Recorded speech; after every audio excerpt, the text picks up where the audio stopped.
Super Revisão Enem Colégio Objetivo, onde estão as melhores cabeças. É a Super Revisão Colégio Objetivo Enem 2011, tudo de bom para você. E agora tem Química na parada, isso mesmo. Professor Ítalo de Sá Barreto já está aqui para responder as questões que vêm lá do pátio do Colégio Objetivo. Fique ligadinho, vamos conversar com os nossos repórteres. Vamos às perguntas para o professor Ítalo de Sá Barreto. Não saia daí não. Voltamos e vamos falar aqui com a aluna Tayane, do 2º ano. E aí, Tayane, o que é que você acha da mudança do vestibular tradicional para o Enem?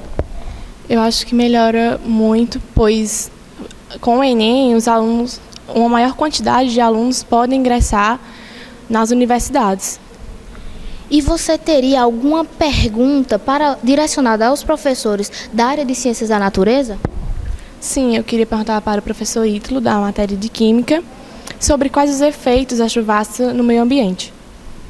Vamos voltar para o estúdio com a resposta do professor Ítalo. Eu sou Carol, para a Super Revisão Enem do Colégio Objetivo.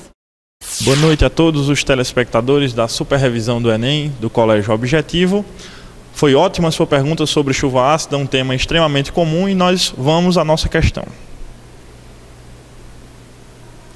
Nossa questão fala sobre a chuva ácida e fala sobre a emissão do dióxido de enxofre, o SO2, na atmosfera. Esse gás ele é formado a partir da queima de combustíveis fósseis, combustíveis que na sua composição têm o enxofre, e esse SO2 vai ser um dos componentes formadores da chuva ácida.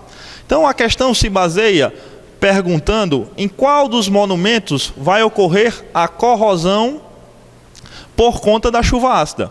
Então nós temos 3 monumentos. Nós temos o monumento de Itamaraty, em Brasília, constituído de mármore, e, para quem não sabe, mármore é formado de calcário, e o calcário é formado por CaCO3, que a gente vai ver posteriormente que o CaCO3 é um sal chamado de carbonato de cálcio. A segunda escultura, o segundo monumento, seria a escultura de Aleijadinho, formado de pedra-sabão, que a nossa questão já diz que a pedra-sabão contém carbonato de cálcio. Por conta disso, o monumento 1 e o monumento 2 vão participar do mesmo tipo de reação. O monumento 3 seria as grades de ferro e alumínio, e nós vamos saber agora em qual desses 3 monumentos vai ocorrer a ação da chuva ácida. Primeiramente, vamos à sua formação. O enxofre, como eu tinha falado, o enxofre sólido, ele passa por uma sequência de reações, onde, durante a sua reação com o oxigênio, ele forma primeiramente o SO2, que entra em uma cascata de reação com o oxigênio, formando o SO3, formando o ácido sulfúrico, que é um ácido forte, e ele é o responsável pela formação da chuva ácida. O ácido sulfúrico vai ser o responsável pela degradação dos monumentos, que, como a gente viu, o mármore, formado de calcário e formado de CaCO3, como a gente observa aqui na nossa reação, e a pedra-sabão, também formado pelo mesmo componente, também formado pelo carbonato de cálcio. A reação do ácido sulfúrico com esse sal vai originar o sulfato de cálcio, que é um sal popularmente conhecido como gesso, e o ácido carbônico, que é um ácido fraco, um ácido instável que se quebra em água e CO2. O terceiro monumento são as grades de ferro e alumínio que trazem nossa questão. Tanto o ferro como o alumínio vão participar, junto com o ácido sulfúrico, de uma reação chamada reação de simples troca, que acontece quando os metais envolvidos são mais reativos do que o metal que vai ser deslocado. No caso, o ferro é mais reativo do que o hidrogênio, desloca o hidrogênio e forma o sulfato ferroso. O alumínio também é mais reativo do que o hidrogênio e desloca também o hidrogênio, formando o sulfato de alumínio e deixando nas duas equações o hidrogênio sozinho na forma de gás hidrogênio. Portanto, as esculturas que vão sofrer o processo de corrosão da chuva ácida são as 3.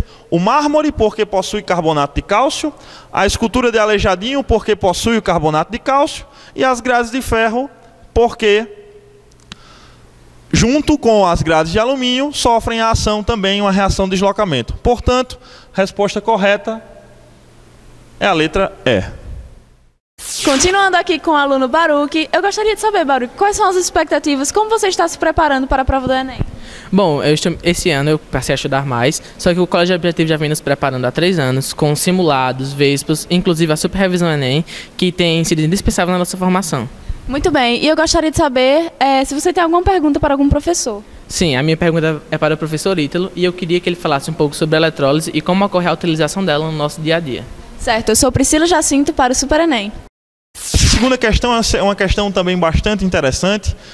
É sobre eletrólise, é um tema novo no Enem, vem caindo nos últimos 2 Enems, depois da reformulação, mas nós do Colégio Objetivo já somos acostumados a ver eletrólise por conta das provas da FMJ, que gostam bastante desse tema.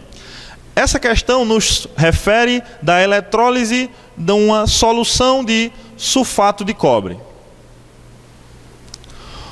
O sulfato de cobre tem dentro da sua estrutura o íon de cobre, cobre 2+, como está sendo mostrado no texto. E essa solução vai passar por uma eletrólise durante um tempo de 3 horas e sendo submetido uma corrente de 10 amperes.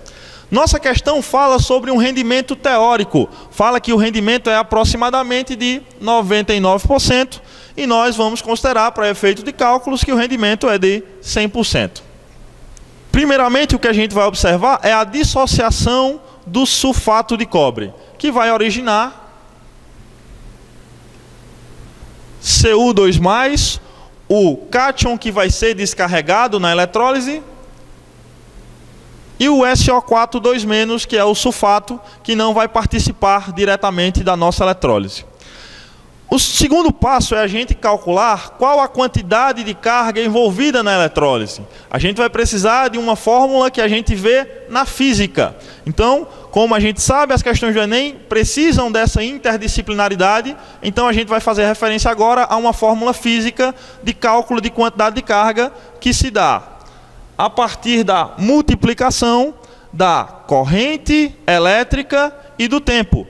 Só lembrando a todos que o tempo dado foram 3 horas. A gente vai precisar do tempo em segundos, já que o ampere é uma unidade medida de coulomb por segundo. Então a gente vai ter que fazer algumas transformações. A corrente elétrica que passou, o nosso I, é de 10. O nosso tempo é de 3 horas, só que nós vamos converter para segundo. Então vamos multiplicar por 60 para transformar para minuto, por 60 novamente para transformar por segundo. Logo, a quantidade de carga envolvida nessa descarga vai ser 108.000 coulombs.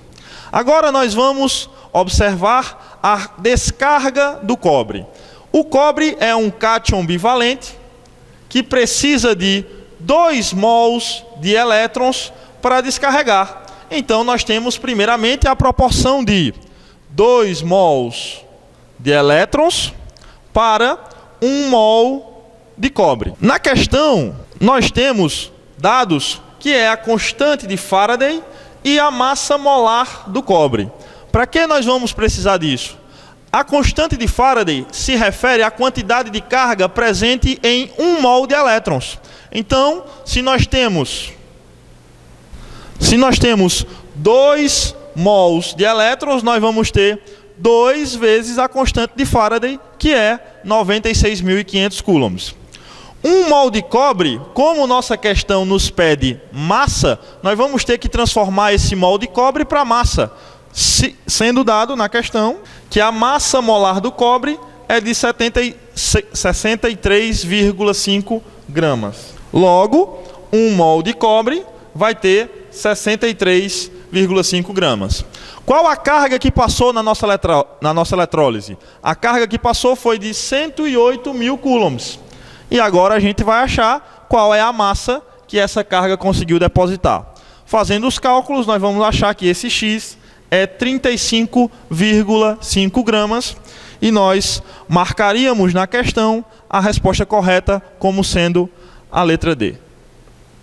Terminamos e com isso desejo a todos uma boa sorte no Enem, uma boa prova, que todos tenham calma, paciência, vai dar tudo certo pra gente, nós vamos ter grandes vitórias no Colégio Objetivo. Super Revisão Enem Colégio Objetivo, onde estão as melhores cabeças.